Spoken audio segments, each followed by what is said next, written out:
All right, folks, want to provide an update on the liquidity crisis. We're going to be giving you the update on the reverse carry trade taking place in Japan, what our Federal Reserve has been up to, and some of the measures that they are taking while Powell plays politics.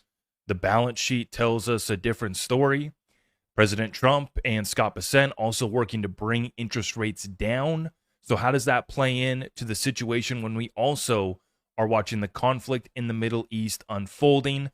Not slowing down, and now countries in the Middle East are starting to offload U.S. treasuries as well.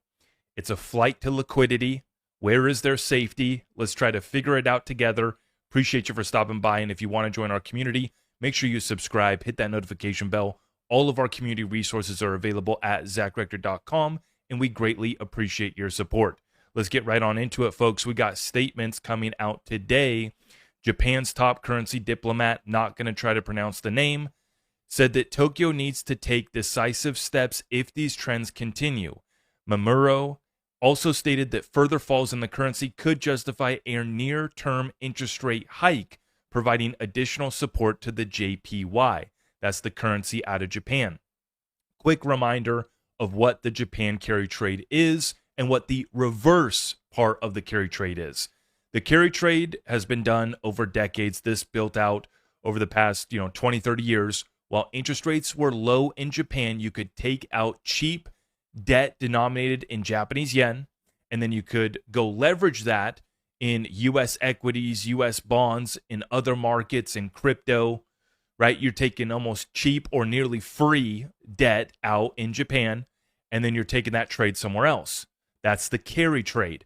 The reverse carry trade is when those positions have to be unwound and they no longer can be rolled over to a new position with those same cheap low interest rates because rates are rising in Japan. Not only has the Bank of Japan raised rates for the first time in decades, but we have the bond market sell-off taking place over there with the 10-year, 20, 40-year, all of the Japanese bonds are at levels that we haven't seen since the late 90s.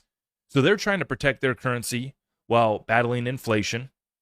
And obviously, the shocks in the Middle East, sending shockwaves over to the oil markets with oil up over $100 per barrel priced in U.S. dollars. We take a look at how it's priced in Japanese yen and the same thing's taking place. It's not sustainable.